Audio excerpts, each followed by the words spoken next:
Hey folks, this is Jess. I am Jessica Mashkovich, and this is One Take with Jess. Today, my guest is Steve Babcock. He is a former CCO, Chief Creative Officer of VaynerMedia. He was also my number 5 podcast.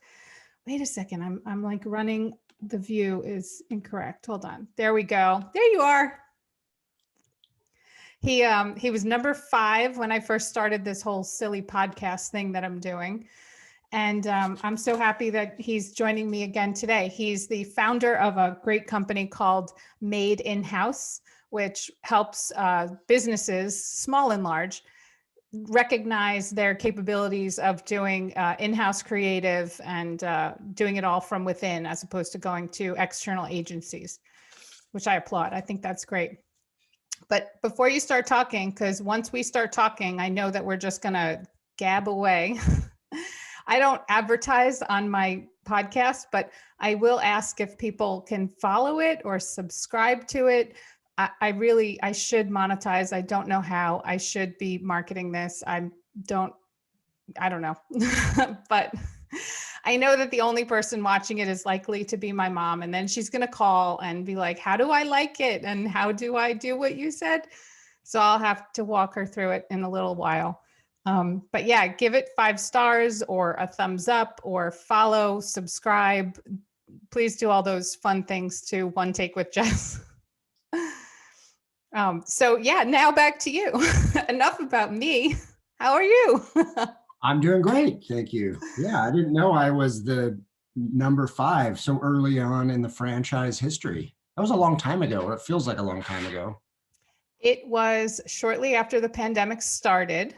And yeah, I turned to the microphone and the Zoom, and I was just, I hit you up on LinkedIn because I saw you pop up. I don't know why, I don't know how. I've never worked with you in my past, but sometimes you get feeds from interesting people, and you were just so candid and approachable, and you looked friendly. And I mean, you had, I think you might have been, no, maybe you still had the VaynerMedia thing still in your title. And I was like, you know what? CCO, that never intimidated me before. I'm like, I want to have a conversation with this guy. You just looked like whatever you were saying, it was smart and worth conversation. And you said yes. I mean, how weird is that? Of course. Well, I'm glad we did meet up, and that was an enjoyable conversation back in episode 5. I should re-listen to it to see how enjoyable it really was. Probably more for me than it was for you. No, well, if it was at the beginning of the pandemic, I'm sure it was filled with all kinds of uncertainty and craziness, trepidation for whatever was going to happen in the future. And here we are now in the future, although it doesn't feel like a lot of that craziness has gone away, but maybe we're a little more used to the craziness. So it feels a little less extreme, I guess, or panic. I think because it's small bites, you know, anything that you think about is like a horrific picture. Once you start gnawing at it and taking small bites, it becomes very workable. Working within. I know you had a lot of big life changes recently. And by the way, I'm going to try and keep this to 20 minutes because I did read your little rant on LinkedIn about 60-minute Zooms that you've been pulled into and had, which apparently are 40 minutes too long for you. So I'm going to keep this down to, I have an outline. I'm like, uh-oh. That pertained more to like business meetings, not necessarily all Zooms. I just felt like in our culture now, well, it was probably, maybe it was always that way, but maybe it's more illuminated now because a meeting is such a, it's such a thing. You're on a camera, you know, and I found that a place that I was, a company I was working with, one of their main objectives was like, how do we just minimize our time in meetings? You know, I think a lot of people are feeling that, and a lot of companies and agencies. And I was just like, well, one thing is like that default on the Google Calendar is an hour. And I'm like, that's a long meeting. for a meeting, for it's like, hey, we're coming together. There's a reason for our meeting. We have to make this decision, this decision, and this decision. And that's that. I wouldn't say it applies necessarily to like conversations and podcasts and things like that. But for those, I'm like, so just default it. And I think if you default, then the environment or the organization will kind of adapt to that. Yeah. It's like, I feel the same with standing meetings. Like I can't stand standing meetings because now it's like we're just meeting because we said we would meet every week. It's like, well, if we have a reason to meet, let's meet. Otherwise, I'm like, hi. Anyway.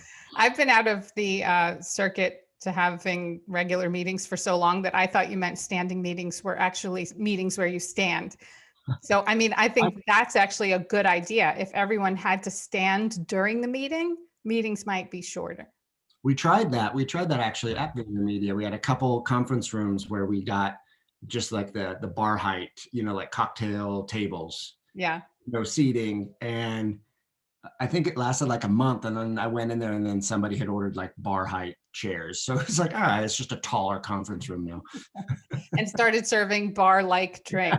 I mean, that sounds like a great room, actually. I'd spend more than 20 minutes there. Mission not accomplished. Yeah. But yeah, so in an effort to keep it tight along with that theme, even though you said that these types of things are fair game, I narrowed it down to what I want to talk to you about are puppies, pot, Pilates, painting, and professional. Oh, wow. Okay. The alliteration. All right, let's dive in. So you just got a new puppy. Oh my God. I saw that picture and I wanted to kiss its face. It's so cute. It's a Labradoodle named Zuma.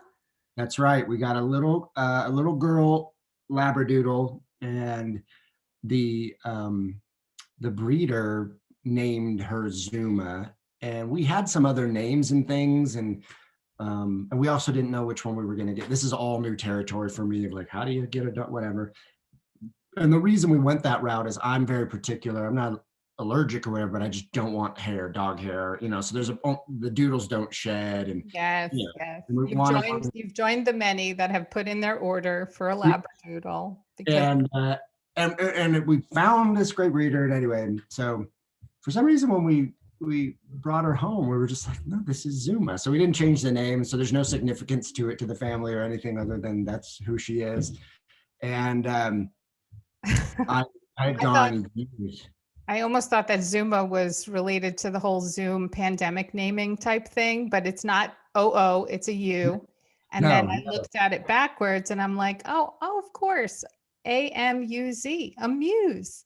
There you go. Dog inspires. There you go. It is, you're doing what us advertisers do really well, which is revert meaning into something that didn't have any. That's what we're really good at. It's like, no, that was intentional, that thing. We thought of it this way.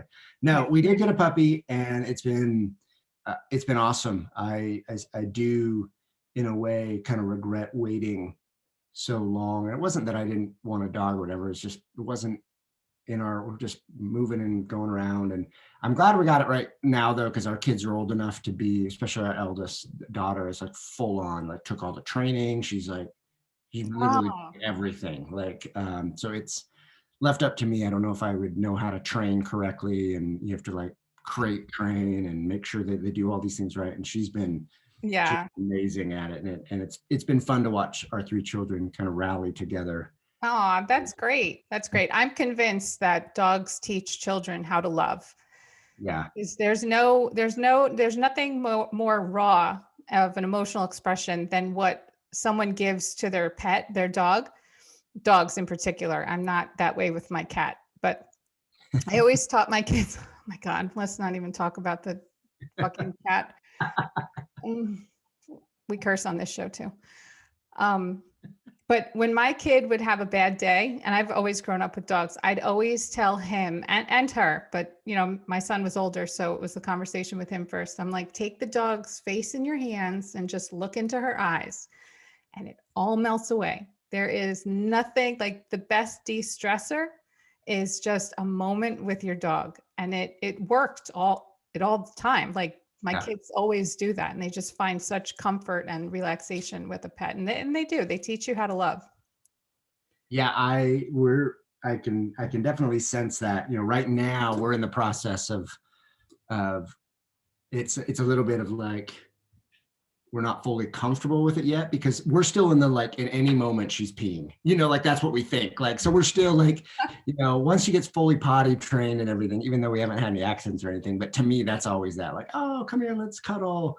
Wait a minute, you might pee. That's still in the back of my head. Like, let's not have an Yeah. accident. So, Yeah. but she's adorable. She's super fun. And yeah, That's great. we're now a proud dog family here in Colorado. I think we were the only people who didn't have a dog in this whole state. So we just Oh, complete. well, now you Very guys dog. have what? It's a very dog friendly state here. Yes. You've melted that icy like feeling that you've given off to your neighbors and like, oh, they are warm-hearted. They did Yeah, get it I done. think until now everyone's like, I think they may be serial killers over there because who doesn't have a dog? Yeah, who doesn't have a dog? Who doesn't have a dog? Now we're like parading her around, like, check us out, we're normal. So yeah, so you had some crazy things happen during the, not crazy, but it was life-changing without the pandemic. You left VaynerMedia, you were going to start out on your own and meet with companies. I'm sure you had great expectations of all the amazing things you were going to be able to do for companies. And then the pandemic hit and you're like, oh shit. Yeah. You still moved your family from New Jersey back to Colorado because that's where you were wanting to be anyway at a certain point, right? And you started tell me what you did during that time. Like, I know that you've created some great artwork and I'm sure you're still Zooming with your potential clients or current clients, and you're now the tech staff / production for your wife's exercise empire. I mean, I look at her and I'm like, that's not real. That must be airbrushed. I don't know. I don't even know how to airbrush, so it is. She's gorgeous. Thank you. I agree with you there. Yeah, a year before, a little under a year before pandemic. So what was that? 2019? 2019. 2019. I don't even remember the years. So I had, which we probably talked about on the other show, where I got this idea of being able to I don't know if I was tired of it. I wasn't tired of ad agencies. I just had done it for so long. And I came to a place where I had a hard time reconciling how an advertising agency makes money in terms of their business model and what a lot of brands today really need, which is like a business model for an agency is to basically provide a service that requires a lot of full-time employees to spend a lot of hours and then to ultimately sell something or a lot of things that costs a lot of money to produce. And every one of those steps is how agencies make their money. And I don't know if it's just because I'm so interested in the social space of things that I got to this spot where I'm like, I can't. Meanwhile, brands, they need twice as much content to satisfy all their platforms. They need it in half the time and obviously half the cost. And I couldn't keep doing it for way longer than would ever permit for their budgets with working with an agency, for sure. Right. And even at an agency like Vayner, it was even, and we were pretty big, and maybe that was the reason, but that became hard for me. It was like, I would get in these debates with the CFO. He's like, you can't make a video, you can't sell a video to the client for under 10 grand or whatever it was. I'm like, well, then I don't know how to satisfy what they really need. And anyway, that kind of, through that and a few series of events, that kicked off this notion in my head of like, well, this can be done in-house. And there's kind of a trend of a lot of talent going to work directly for brands. I'm like, it seems like it takes a lot of the stuff off your shoulders just to be like, here's a group of people, just salaried, just employee, just kind of one focus. And we can figure out how to build the kind of content and the kind of cadence and the volume that brands need. And so, yeah, off I went, not knowing that, in just a little under a year, the world would come crashing down. But up until that point, it was, I mean, I do dare say it was a smashing success. Like I was never not working, and in fact, if there was anything, that was the negative. It was like, wow, this is I'm gone. I'm living in hotels for 9 months out of the year. And it from a concept, it worked. It was a thing that clients needed. I was able to add that value. And Were you like advising them who they should bring on staff? Like, were they sending you a resume here and there and be like, I know you taught us how to fish, but can you tell us who's the best to hold the pole? You know, yeah, and yeah, it would depend, right? Because some clients would have already pretty large established, you know, in-house agency, which was always my favorite because it's like, I want to come in, the pieces all exist. Everyone already knows each other. There's some comfort here, and I can help just kind of retrain them, teach them a little bit of a different way. I liked that more than, hey, we don't have anything, let's build it. That was just from a personal preference. In that particular case, yeah, I mean, I would also help recruit as much as I could. You know, I'm not a recruiter, but like, oh, you need this person, you need this person. Or ultimately, in a lot of cases, I needed to find who would replace me, who would be the creative leader of the group. Because oh, I would pretty much just come in and go, okay, I'm now this person. yeah. Let's do this. And so, yeah, the pandemic hit. I no longer could fly anywhere, and just the general panic. The client I was working on, we kind of finished the contract, and then it was just dead Fred. Nothing. I couldn't find anything. Everything was stopped. But at the same time, I was also a little bit, you know, we were out in Jersey at the time. Our kids were home from school. I mean, out in New York, it was really, really bad at that time. Like there was definitely, if I look back at it, there was some thought of like, is this it? Like, is this the end of the world? Like it was, I'd never seen anything like that in my lifetime. It felt very dystopian, very, people are getting buried in the parks in New York. Like very, Yeah. so for a while, I didn't really think too much about what I was going to do because it was a little bit more like survival mode, especially with my family. And It's we, almost actually good that you experienced that firsthand. You have the story to tell forever. You probably have some kind of layer of callus or tough skin as a result. You were in the thick of it with the pandemic and you figured out a way to, you know, continue doing whatever you were doing. So, well, there was definitely, and I don't know if it was before or after we last spoke, but there was a moment of you know, real panic for me when we got a call that we had lost our renters here in this house that I'm in now. So we were in Colorado before we left. We rented our house, came out there, and I think they had lost their job due to the pandemic and had to move somewhere else. So all of a sudden, there was a moment where I was like, okay, my income is uncertain. mhm. You know, like, and we're pretty good. I mean, we were saving and doing with, you know, we weren't as in bad shape as a lot of people, but it was like, okay, that, and I have two mortgages, and one is in probably one of the most expensive places to live. People don't think that about Jersey, but North Jersey, I'm like, this place is expensive. I know And where so I was definitely kind of it's- panicked a little bit about it. And my wife was like, well, we know we wanted to get back to Colorado anyway. And right now we got to figure out something.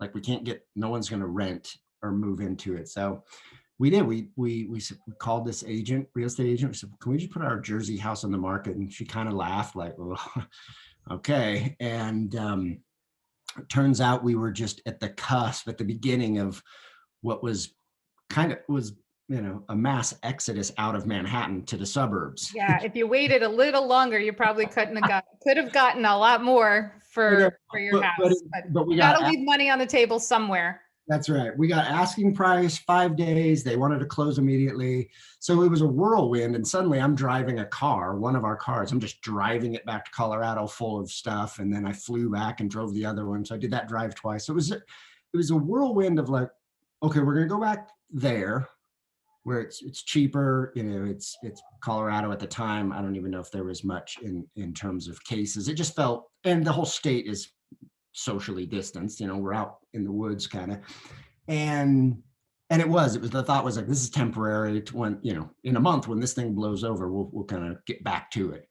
But it didn't blow over, and so it ended up being a really, now I can look back and I see the silver lining in a lot of it so far, which was just me being able to let go for a minute and just be like, all right, this is it. It's survival mode, really. It was like, it's just us and my family and us being together Yeah. and You had no rekindling. control of what was That's going it. on out there. And you just, yeah. But the first few months it was a little scary because it was just dry everywhere, like creative freelancers, there was nothing. And then I would say for the end of the summer or, this fall, everything just kind of picked back up. Mm-hmm. And I don't love the remoteness of it, because what I do is very much in person. And so I've had to learn to adapt and be valuable this way as much as I can. I'm eager for that to get over with someday, but everything has picked back up. It's different now. I've had to do it a little differently and everything. It's like, all Yeah. right.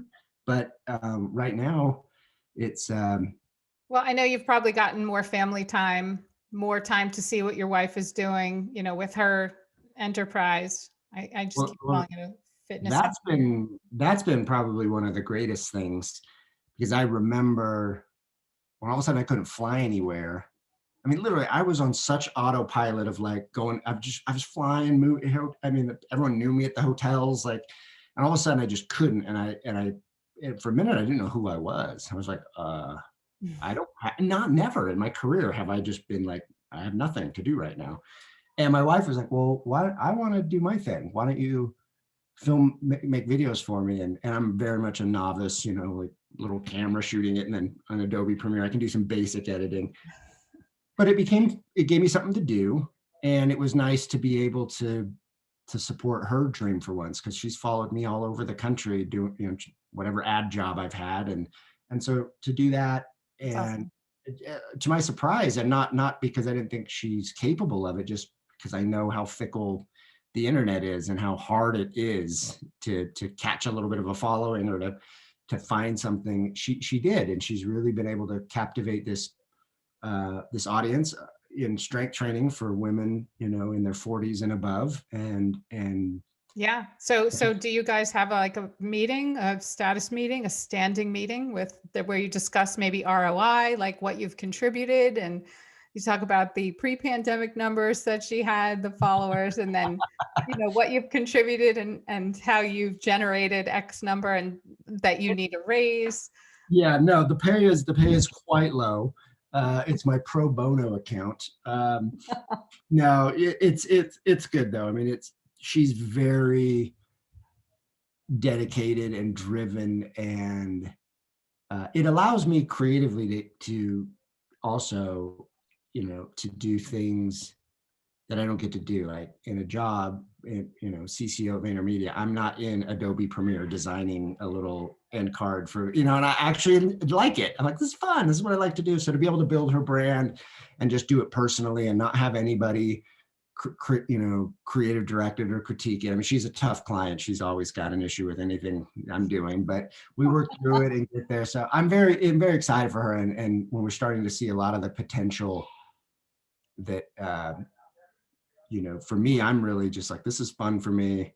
I like to be able to watch her grow and develop, but she's got dollar signs in her eyes. Like she really is like, no, I can turn this into a Wow. business. And if there's anyone who's going to do it, she is. So I'm really just following her lead on, That's I'm awesome. not really giving her any, I mean, she's, any tips or tricks of the insider. She's just, I'm like, the product is good. Like what you're offering is, there's a group that wants it and you offer it. And like, all Listen, right. health and fitness will always be out there. As soon as Yeah. people think that they have it, like I got this down, health, fitness, yeah, they go off the rails. Then they have to look for it again. So she will have a continuous cycle of people.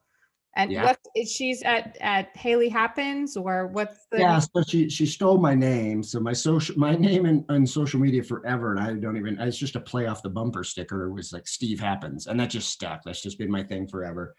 And yeah, so hers is better because there's alliteration. She's like, I'm gonna be Haley Happens. So we're like, all right. So yeah, she's Haley Happens Fitness is the little sort of master brand, and we're just about to, it is a lot of work now that we're actually trying to sell something, because before it wasn't. It was just like, I'm just building an audience, I'm posting these things, I'm engaging. And now, for most fitness, it's like, okay, she's created programs designed specifically for that woman during those stages of life. And it is definitely, I mean, we spent last weekend, well, whatever was I can't remember last weekend was a 3-day weekend. 3 full shoot days, like Really? all And that, because we're basically shooting a library of every exercise. And then each one of those videos is a single video. So that's kind of step one, is like, all right, let's create the video asset for every single exercise. And then when you create the programs, they come it's with going to be like a little plug and play. these 7 links, go boom, boom. So I can actually see what it is that I do. But it's, for a one-man agency of a person who's not a professionally trained shooter or editor, it's fun. I like it, but I'm slow. So it's taking a lot of time. But those 3 days where I'm like, man, I used to go full day shoots all the time. I mean, I've shot hundreds of commercials. I don't remember it being this tiring. Yeah. Down in the basement, like, all right, take another one, take another one. You'll So get our the hang of basement it. is like I built out like a whole little shooting studio down there, and like, it's perfect for it. It's a great setup. I just That's awesome. want somebody else to do the work. Oh, I remember when I first created my first product called the Omni Robe. It's a robe where the sleeves zip off and the bottom zips off. And I was creating some kind of like, a PDF or a one sheet thing to give to people. And I needed my husband to take pictures. So I was modeling it. And we were like in a corner of his office, which had red walls. It was kind of cute. And he's like, okay, he starts with that. I'm like, I don't know, put on some music. Tell me what to do. Like, there needs to be some creative direction going on here. He's like, what do you want from me? So after we had a big fight, I had to like put on a smile and turn this way. And I put on my own music just to like block my head out of the argument we just had. It can be challenging sometimes. Well, being a film director or a photographer shooting lifestyle, I mean, that is a skill. Like, that's what you're doing. It's not just, hey, I understand lighting and how to shoot a camera. It's like, I know how to get the subject to engage. Yeah, and I've had the same too. She's like, what do you want me to do? I'm like, I've never been this person. Like, I've hired these people to do something for me, but nowadays we've gotten over that, which is good. She's always been, a little camera shy or whatever. And I've said, look, if you're going to be a brand, if you want to provide this service and you want to be a resource to help empower and educate women, like, they're going to have to get to know you. They want to see your face. They want your personality. They want, and she's completely figured that out. And it's been very natural and it's been very great. And so I'm going to schedule her for the next podcast. You should. Okay? She's great. Absolutely. Okay. Just so my mom can see her too. Like, cause my mom I always make fun that my mom's like my only listener slash watcher. We should call it Jess's Mom's Podcast. There you go. She'll call me and be like, I saw the last one. It was so good. Perfect. Thanks. She's my cheerleader. Hey, it has to start somewhere. It does. But you know what? I'm glad that whatever you've done, you've gotten new skills and you have a newfound level of relationship with your family, and you have a new dog, and you have a new appreciation for, solitude as well as hustle bustle. And you have a side project / hustle. Are you going to sell any of your art pieces? You've been posting some things that you do with horizontal slats and a bucket of white paint. My thing is, it's very cost effective. Well, and it's something I didn't know. I mean, I've been artistic in my life and things like that, but never really like that. But over the last few years, I also developed a desire for just like woodworking, home improvement. I love it. The garage, just making something, and power tools. And I just have really, really enjoyed it. And moving out here, to have space. This house in Colorado is significantly larger than the very small house that we had in Jersey. To have the space and the time just to get back a little bit to, because that's some of the stuff I had lost in my career, was just like the me time. Like, what are you passionate about? Like, and so my family would call it my therapy. I would go out into this little garage and make stuff. And I started to make, I started with like furniture. I made like a bench and stuff like that. And I liked that bench. That was very mid-century modern. Really liked it. I'd Thank like to you. put an offer on it. We'll That talk one, later. that one is spoken for by Haley Happens Fitness. And but it was fun because every time I made something, I learned it and I got better and I got better and I got better. And then I started making art that I would just put around here. And this last one that I made was the first one where I was like, I'm going to sell this, because people are doing that all over the place, Etsy, whatever, everyone. And I've always just been like, well, I'm not a professional at it. I'm not that good at it. And it's a little bit just more, it's for me, it's just fun to do. And I made one, the only other one I'd made was I made one specifically for my parents for Christmas. And that was like a gift. And then this last one I made was actually my favorite one. And I intended to sell it. And I put it on the wall in our living room to take a picture of it. And I was just like, I can't take that down. Like it's like Aw. one I really, really like. And as what my wife actually likes enough. She's like, yeah, I like that one. So, but I did untap on this one, like a particular style or look or feel that I like. And I'm going to make more of them. What is it? What do you call that look or feel? Well, I call my whole thing just Home Depot art because literally all my material, they're Home Depot stuff. Just like scraps, or I just go to Home Depot and wander up and down the wall and go, oh, all the halls. And I could use that thing, or I could use that. Like it is 100% just. That's good. That is Whatever. good. And I rarely like go into it with like a very specific plan. I kind of have an idea a little bit, but I just start and then go, oh, that's how it ended. So like that one that I just did I didn't really realize that's what I was going to make. And so, but I did get some offers because I posted, I was like, I'm going to sell this. And so I got some people like wanted to offer to buy it. And What were the offers like? What is a novice artist? Well, that one, the best offer I got was $200, which was great. And again, I look at the art a little bit just like a contractor does. I'm like, okay, parts and labor, like not really Exactly. like, all right, well, if I look at that cost me $40 in wood and and wood stain or whatever. Yeah.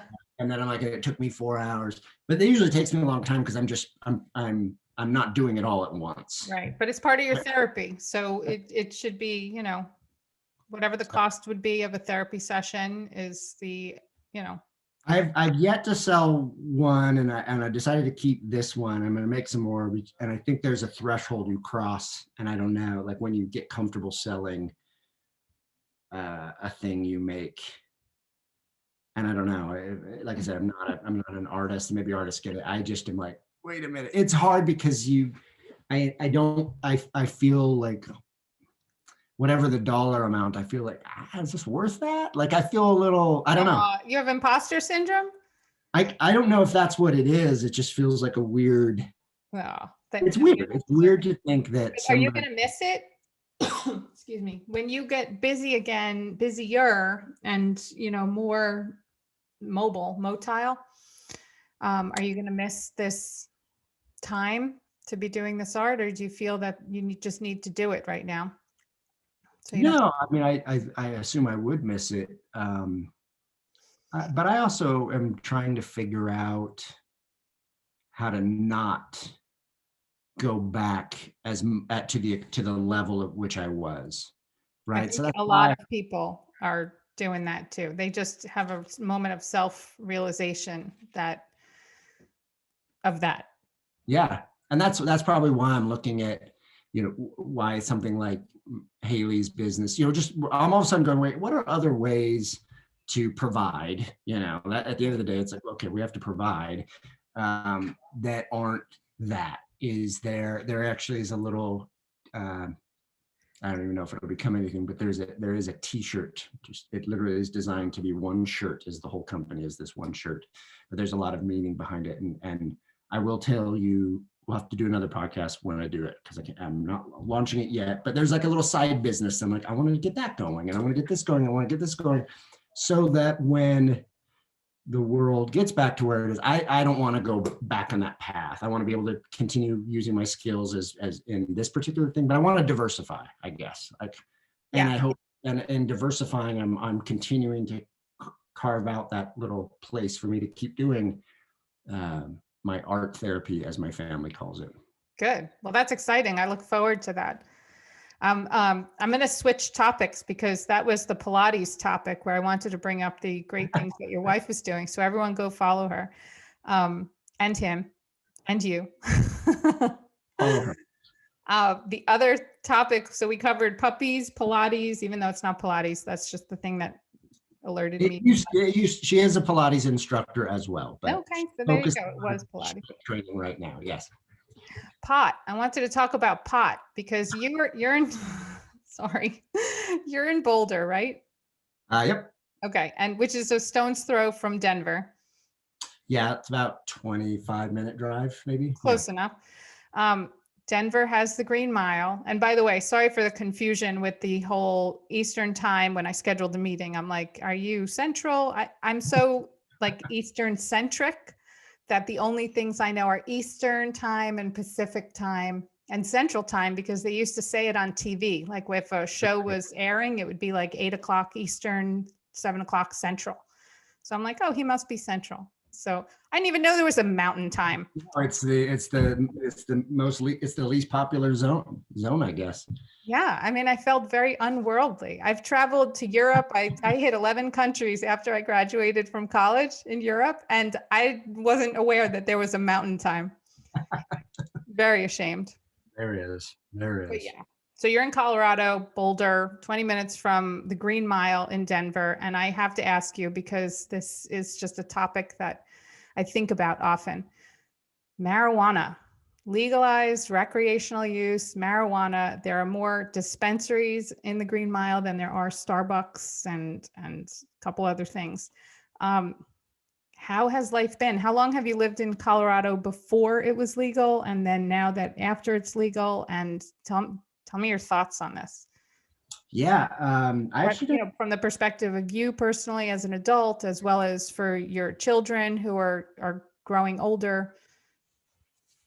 Yeah, it was, well, we moved here in 07, 06, 07. I was just corrected by Haley Happens Fitness off. Hi, Haley. I love your stuff. I'm a big fan. Hi. I was in 07, and I don't remember. I actually don't remember the year that the legislation passed. I know it was a couple years after, because I remember it being a big deal. I think for me, the question for everyone was just like, because it was one of the first states to do it. If not the first, it was the first, wasn't it? It was the first. Quickly followed by like Washington, I think. Yeah, so it was the first. And I think that was the big debate was, is this just gonna, is the whole, is everything gonna fall apart and crime and just everyone's gonna be high all the time and all this stuff. And for me personally. Wait, are you high now? No, okay, no, I'm just sleep deprived because of a puppy that we're trying to train. For me personally, it was, I remember seeing the bill or at least the bullet points of it, and I just saw, okay, wow, it's heavily taxed, and the majority of that is going to go towards public schools, and so with 3 youngsters in schools, I was like, that makes sense.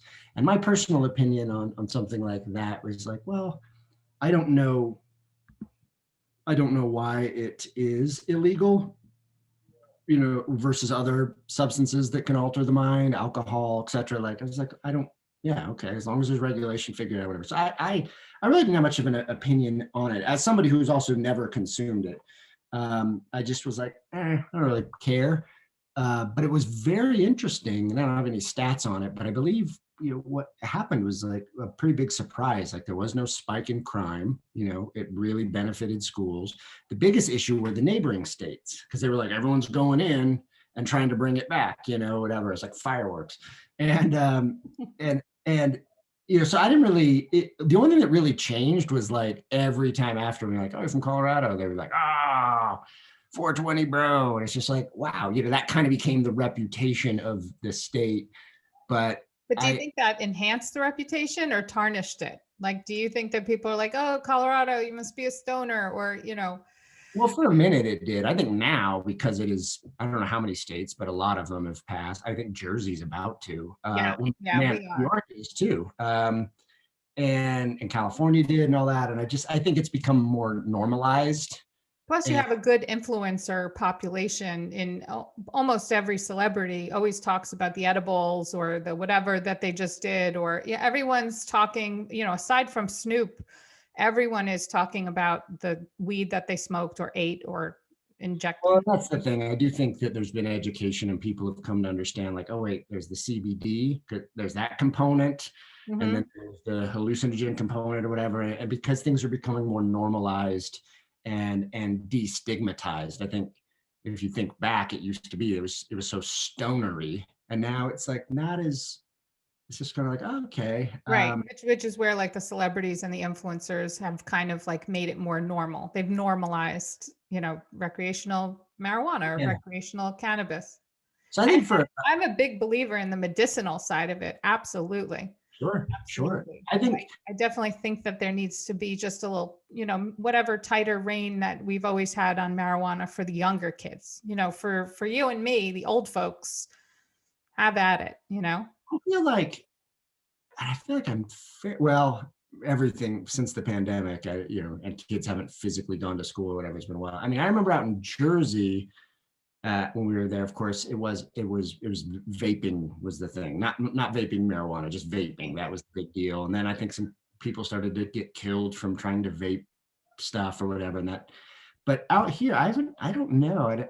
The sense is it doesn't seem to be, and that's what I wonder, right? I wonder if the one thing about teenagers is you tell them something's wrong and then they're like, that's the thing I want to do. Right. It's the taboo effect. And I wonder if all of a sudden it's a little more like, oh, it's not as taboo or it's legal. I'm not sure. I have not sensed, at least for my kids or any of their friends or whatever, that it's really kind of That's good. That's good. It really takes a lot, like having you say that makes it more believable to me that it might be okay. It might be okay to legalize it. It might be okay that at some point the police enforcement of, are you driving drunk? Are you driving stoned? One of them they know how to do. The sobriety tests, the put your nose on your finger or your finger on your nose, whichever.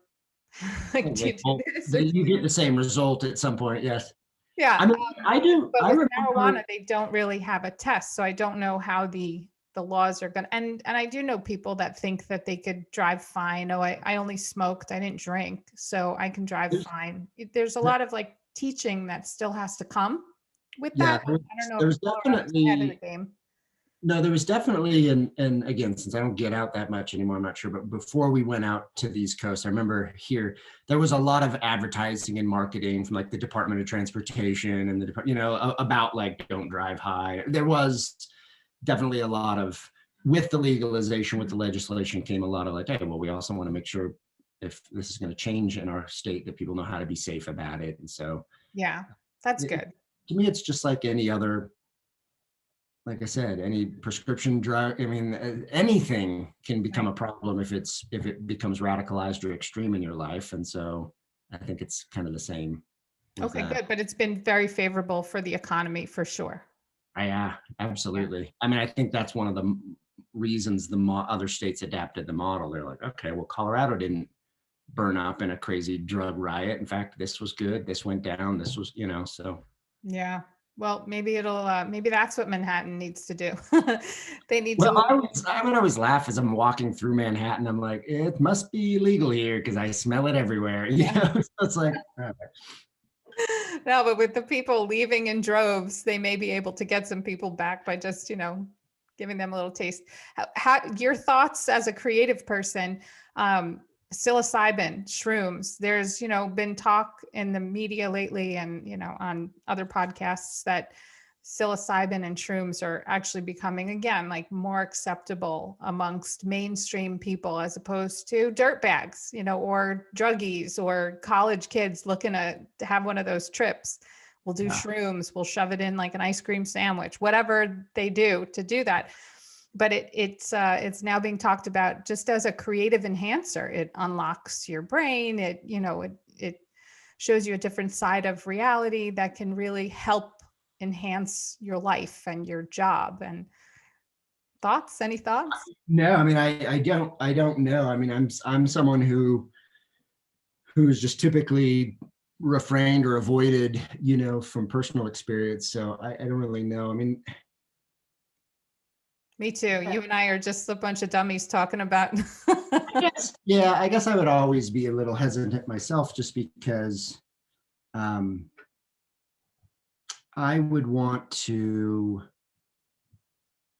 I would want to be able the place that I would want to comfortably be in terms of my achievement or my creativity would be a place that I was able to just get to, right, myself, versus like I have to rely on this substance to get there or this substance to get there, because then I'm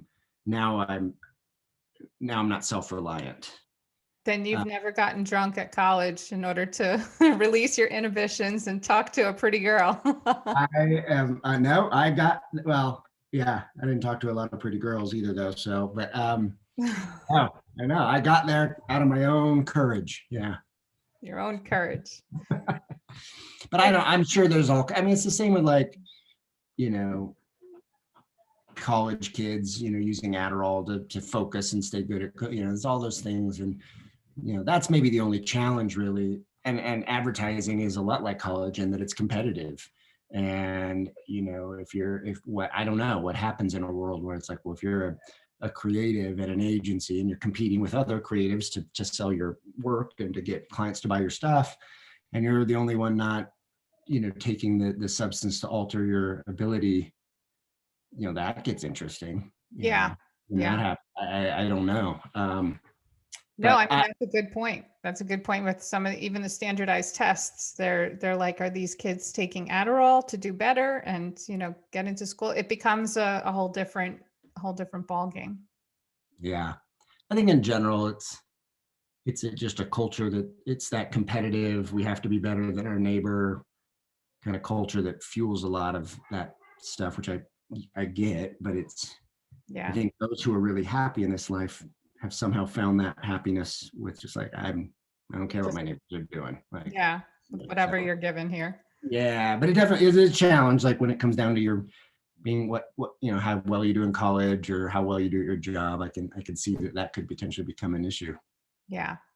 Well, one more question, and then I'll let you go have dinner with your family because that mountain time is around dinner time, right?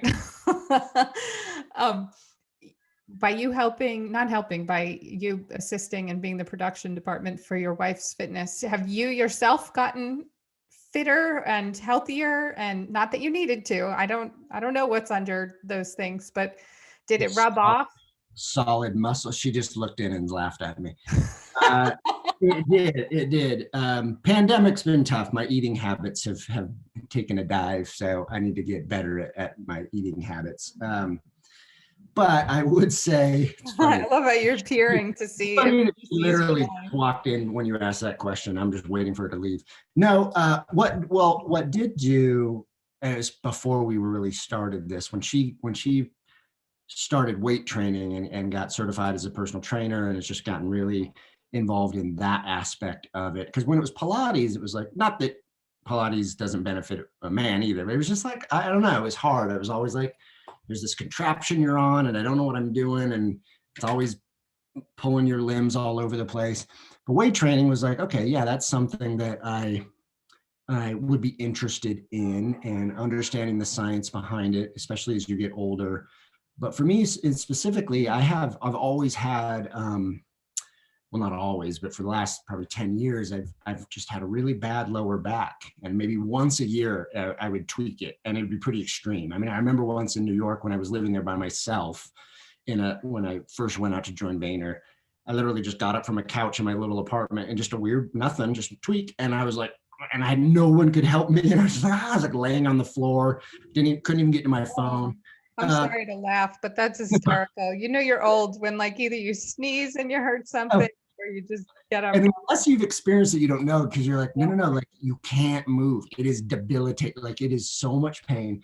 Anyway, so when we come into, we start to, we have this little room in this little house in Jersey, and we've crammed it full of whatever, she started buying stuff. Like we got a dumbbell and then some barbells and then this, and she's like, here, I'm going to give you a program, And, you know, for me at first, a lot of it's like, it's not, you know, it's not like this kind of, it's back stuff, it's core stuff. It's like, you're doing squats, you're doing this. And I'm like, I can't, I will kill my back, you know, because other times I've thrown it out by lifting something, and she's like, just do this program. And I did it quite religiously. There was like a YMCA there. And as I did it, the one thing I found was that I no longer had back problems. So Yeah, they there was a do weird, say that you need to strengthen all the muscles around you.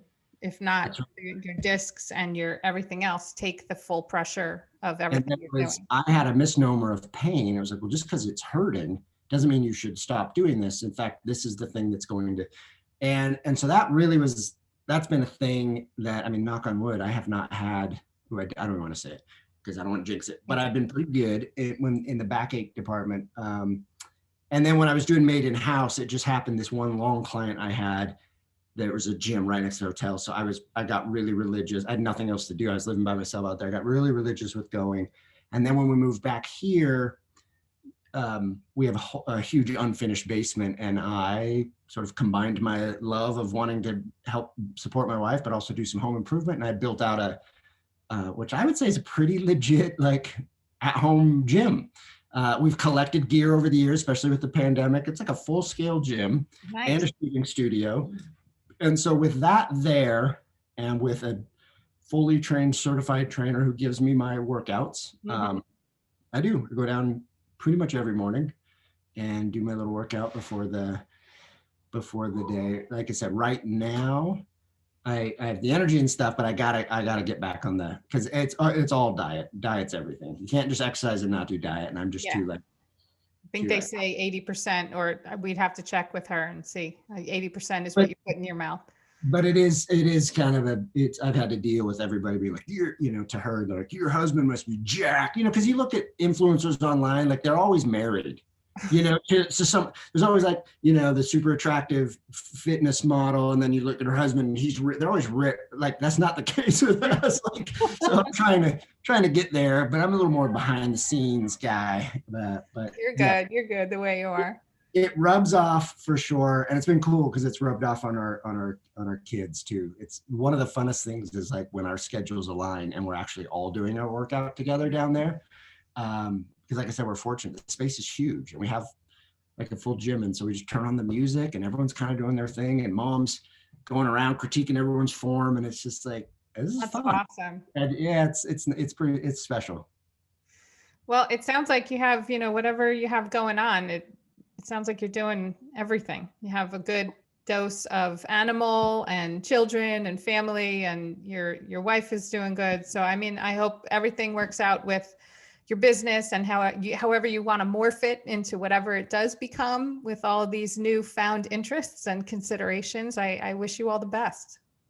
Well, thank you very much. Yeah, 2020 and 2021 are proving to be sort of foundational new chapter years for a lot of people, but definitely for us, unexpected. But we found that, when you just embrace, when you don't worry, when you don't let the things you can't control deter you from focusing on the things you can, you just kind of process and go with it, That's true. That's true. And you've experienced a lot. You started when you're, in the mailroom and, worked your way up. And I even heard that you worked in a cheese factory, whatever. You've had a lot of experiences. You worked with Gary Vaynerchuk. You worked with Justin Bieber, and I don't know who else.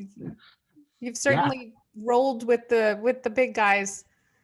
And then, you could still go to the supermarket and not be noticed and have your life incognito. You're not like as famous where it's like deterring your privacy. I tell you, I have much to be grateful for, and I just hope to live worthy of those blessings. And so that's what I'm doing every day, just soaking it up, doing the best. Good. We'll see where the journey takes you. We'll see where it takes me. Who knows? Yeah, we'll have to catch up on it and do another follow-up episode for your mom. Yeah, for your t-shirts. Perfect. Yeah, that'll be fun. Thank you for coming on. And everyone, please go follow all of Steve's pages. It's at Steve Happens. No, Yeah, at Steve Happens. Is that what it is? You pretty And much, yeah. If you at search Haley Steve Happens. yep. That's on Instagram, and you can find him on Facebook, and follow me wherever I am. I don't know what it's. One Take with Jess. It's on your podcast listener. It's on the Kona Benelli YouTube page. I don't know. I maybe I need a little consultation on setting up my own in-house. You should definitely know where your own stuff is. So yeah, step one. It is on YouTube. It's under the Kona Okay. Benelli channel, which is my other business, my real job. I don't know. Just trying to figure it out myself.